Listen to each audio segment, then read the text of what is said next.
Commissioner, thank you very much for this interview on Top Channel and Komisionere, shumë faleminderit për këtë intervistë në Top Channel dhe nëse nuk gaboj është intervista e parë që i jepni që kur jeni në këtë pozicion.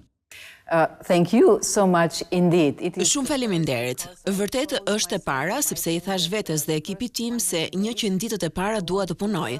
Dua të njihem me portofolin tim. Kështu që po, është hera e parë dhe jam veçanërisht e lumtur që po ndodh këtu në Tiranë. Commissioner, what is the current mood?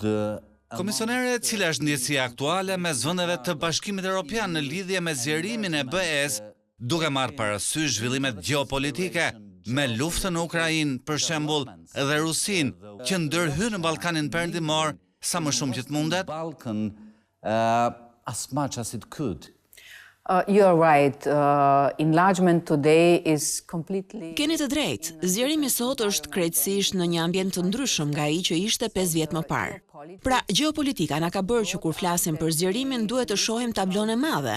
Dhe tabloja e madhe është se zgjerimi në të vërtetë është Bashkimi i Europës.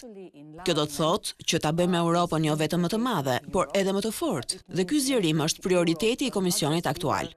Është gjithashtu shumë në favor të shteteve anëtare, ndaj mendoj se kjo është mundësia historike që duhet ta shfrytëzojmë. Pse është kaq e rëndësishme kjo? Ju e dini, në të kaluarën ne kemi përdorur zgjerimin për të sjellë vendet që në fakt mund të kontribuojnë për paqen, lirinë, prosperitetin dhe stabilitetin në Europë. Vendi im Slovenia u integrua në BE pas rënies së murit të Berlinit apo pas përfundimit të luftës së ftohtë.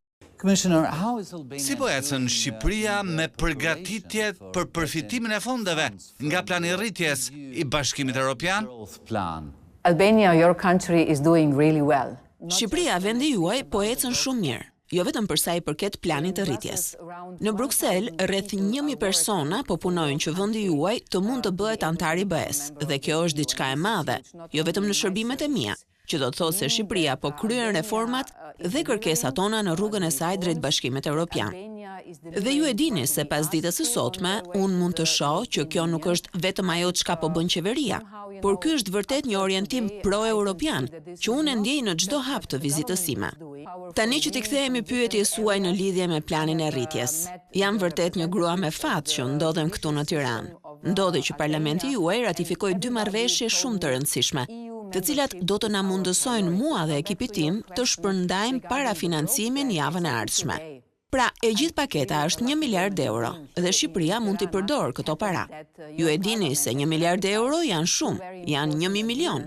Kështu që me këto para do t'ju inkurajojmë të bëni të gjitha reformat e nevojshme. Dhe deri tani urime. Shqipëria po ecën shumë mirë. Kur them deri tani nuk është ende fundi. E dini, kemi shumë për të bërë. Ju duhet të bëni 20 reforma të rëndësishme këtë vit.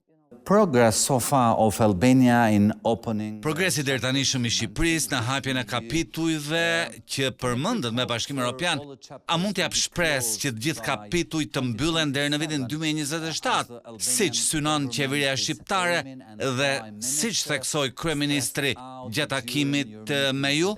This depends much on you, on your government. Kjo varet shumë nga ju, nga qeveria juaj, nga parlamenti juaj. Deri tani keni arritur shumë, kështu që nuk kam dyshim se do të arrini edhe më shumë. Por ky është një proces, ju e dini. Do të më pëlqente të thosha, ju premtoj, por nuk mundem. Në fakt është një proces transformues i të gjithë shoqërisë. Dhe tani shteti i së drejtës po bëhet gjithmonë më i rëndësishëm. Kam dëgjuar nga njëri prej partnerëve me të cilin kam folur sot, se kjo ka të bëjë me ndryshimin e mendësisë për shtetin e së drejtës, si të luftosh korrupsionin, si të luftosh krimin e organizuar. Kështu që gjithçka duhet bërë deri në fund të vitit 2027. Kur them që do të përfundojmë negociatat, kjo nuk do të thotë se në këtë moment Shqipëria do të bëhet antare e BE-s. Pasi kur të mbarojmë negociatat, atëherë shtetet anëtare të Bashkimit Evropian do të vendosin dhe procedurat janë të ndryshme në shtete të ndryshme. Ata do të vendosin se kur do të bëhet e mundur kjo. Will decide, and the procedures are different in different states, will decide when this will be possible.